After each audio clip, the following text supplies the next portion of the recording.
So a lot of men, like, they want their women to help them feel more masculine.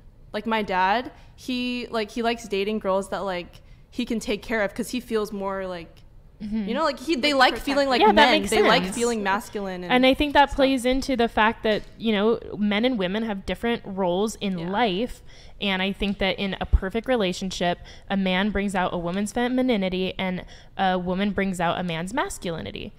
Okay. So things like opening a woman's door should play into that.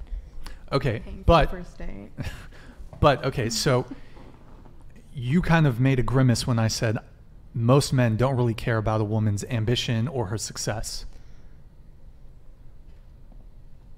What, Sophia, you made a face too. What? I don't even think that's true. This is why I make a grimace, because one day hope to be a great wife, and I want to believe that is not true. I think that, you know, when you're born, you have somewhat of a personality, and my whole life I've been ambitious and I want big things for myself, and I look at that as a pro. So whether a man, you know, does or doesn't value that, you know, I wouldn't want to be with a man who just wants a trophy wife. You know, I want someone who can respect what I'm doing and care about me. You know, I'm not just a physical object like I do. And I totally agree. The best thing in a relationship is when you bring each other peace. So the grimace comes from the fact that, like, I don't believe that, you know, it's a turnoff for guys that I have. I'm not saying it's a turnoff, but men don't really prioritize it. Okay. It's not, it can be a turnoff in the sense that if you want to be successful in business or in the corporate world, you need to cultivate a certain cutthroatness that you wouldn't otherwise need to cultivate. And we spend most of our time at work.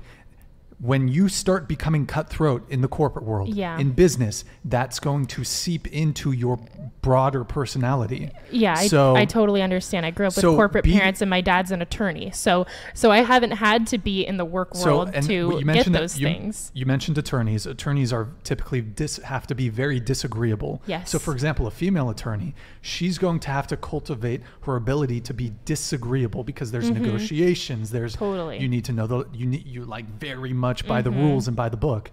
So it's not necessarily like you can still be very feminine and also be successful, but a lot of women who get into the corporate world become very successful. That femininity. They do lose a little bit of it. But the main thing that I would say to this is not so much that it's you were like, oh, well, I would hope that a guy cares about my success and ambition.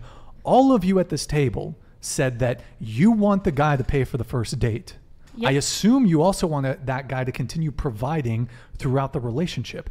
Men don't care about your money and your ambition and your success, chiefly because you do not share your resources with men the same way that men share their resources with women. All of you said you want the guy to pay for the first date. So we don't receive a benefit. Men don't receive a tangible benefit by your success. I don't think that that's true at all. All the girls here said they'd want the guy to pay for the first date. But let's say we're married. If a man and a woman are married and a woman has income, I would hope that she helps pay some bills. And I think that that's okay. Unless the man is so, stable that he can take care of both of them, or the woman is choosing to be a mother and she wants to devote her time there. Okay, but there are definitely women that even beyond the first date still want the guy to continue paying for dates. There are some women. I can prove it. Did you want to continue? Or? Yeah. I think that a lot of reasonable women would say into the relationship, if you have shown your interest in me enough, by asking me out and treating me well and putting your card down the first couple of dates, I said, I'm happy to start, paying, splitting, tipping, this, that, the other thing. After the first couple dates? If I know that I like you, I would love to be in a relationship where I do this for you and you do this for me.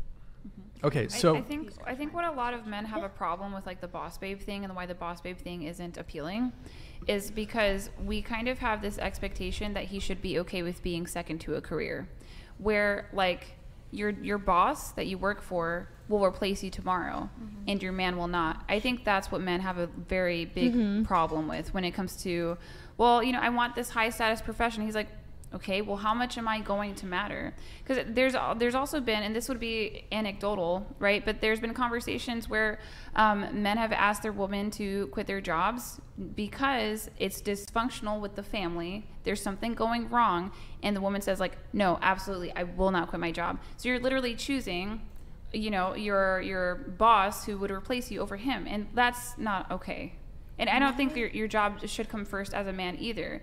But I think oftentimes, and because family should be first, but like if you're a man and you have to deal with being in this high status profession to create that umbrella of financial security, like, yeah, it's okay if your family's on the back burner, because you're not truly on the back burner for your career. You're going through that so that you can benefit them.